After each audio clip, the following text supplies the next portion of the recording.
हरिओम. लाओत्सेचा ताओबोध योगदास श्री जयगणेश जोशी यांचे प्रवचन. देवत्वाची उपस्थिती. लाओत्से सांगतो की त्या एकाला प्राप्त केल्यामुळे दऱ्याखोरी भरलेली होती. संतांना पांडुरंगाची नुसती आठवण झाली तरी त्यांना भक्तिभावाने उचंबळून येते, गहिवरून येते. ते भावना विवश होतात. संत भजन करू लागले की त्यांना भक्तीचा उमाळा येतो. ते त्यांचे ते राहत नाहीत, ते पांडुरंगमय होतात. कारण संतांचे अंतःकरण सदा भावभक्तीने, श्रद्धेने पूर्ण भरलेले असते. श्री रामकृष्ण परमहंसांजवळ रस्त्यात जरी कोणी कालीमातेबद्दल काही चर्चा केली तरी त्यांना समाधी प्राप्त होत असे.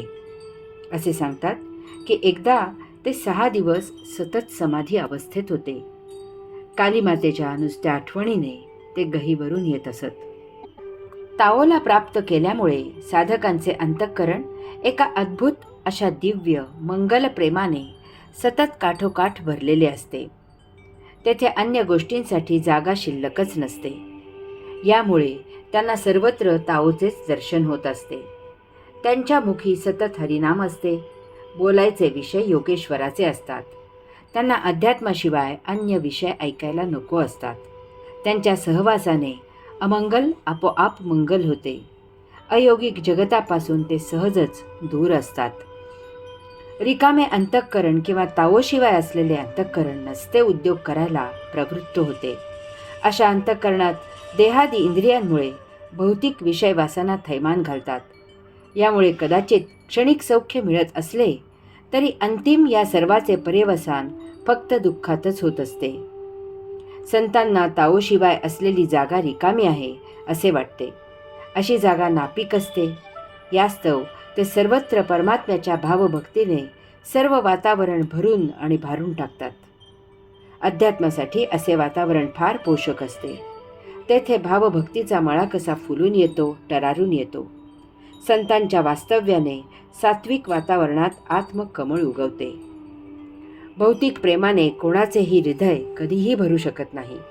असे प्रेम कधीही तृप्ती देऊ शकत नाही. कारण भौतिक प्रेम सतत आणखी आणखी अशी मागणी करत असते. हा त्या प्रेमिकाचा दोष नसून त्या भौतिकाच्या प्रेमाचा दोष असतो. भौतिक प्रेमात देहादी इंद्रियांना तृप्त करण्यासाठी वासना, कामना, अपेक्षा, इच्छा, सुखदुःख असते. यामुळे ते कधीही शक्य होणारे नसते. कारण भौतिक वस्तुजगत सदा अपूर्णच असते आणि सदा अपूर्णच राहणार आहे. भौतिक वस्तुजगत ही एक विश्वातील सतत सुरू असणारी प्रक्रिया आहे. तेथे कधीही पूर्ण तृप्ती संभवत नाही. आध्यात्मिक भावभक्ती ताओची असते. ताओ पूर्ण आहे. त्या पूर्णातून पूर्ण काढून घेता येते. कारण असे केले तरी त्यामागे ताओ जसा होता तसाच पूर्ण शिल्लक राहतो. ज्यांनी आपले हृदय ताओंनी भरून घेतले आहे ते सदा तृप्त आहेत. कधीही रीते न होणारे असे देवत्वाच्या उपस्थितीने पूर्ण भरलेले आहेत. ताओची सृजनात्मकता. लाओत्से सांगतो की त्या एकाला प्राप्त केल्यामुळे सर्वत्र सृजन होत होते आणि भरभराट होत होती. ताओ याचा अर्थच सृजन आहे आणि ताओ सृजन सतत वृद्धिंगत होणारे असते. येथे ताओचे वास्तव्य असते. तेथे सदा सृजन असते आणि ते सदा वाढत असते. लाल बीज असलेले झाड लाल फुलच देते. आंब्याचे झाड आंब्याचेच फळ देते. तसेच ताओ सृजनच देऊ शकतो. ताओ सदाबहार चैतन्य असल्यामुळे त्याचे फलित सदा वाढणारे आणि वाढविणारेही असते. यास्तव जेव्हा जेव्हा शुभ कार्य, मंगलमय काम करायचे असते तेव्हा तेथे परमात्म्याचे अधिष्ठान ठेवले जाते. घर बांधतानाच एका कोपऱ्यात वास्तुपुरुष पुरून ठेवतात. यात हेतू असा असतो की या वास्तुपुरुषामुळे घरात नेहमी प्रसन्नता, प्रशांतता नांदावी. घरात सदा सरस्वती लक्ष्मी राहावी. घरात कलह, कली यांनी प्रवेश करू नये. इडापिडा यांनी घरात प्रवेश करू नये. आपण मंदिरात गेलो की कधीही कसल्याही प्रकारे अमंगल, अयोगिक वर्तणूक करत नाही. मंदिरात प्रवेश करताना सहजच कोणीही न सांगता, अगदी स्वतःच्या मनानेही न सांगता पादत्राणे एक प्रतिक्षिप्त क्रिया असल्याप्रमाणे बाहेर काढून ठेवतो. पवित्र वातावरणात आपल्या मनात नेहमी सृजनात्मक विचार येतात. पवित्र वातावरणात आपण भारावले जातो.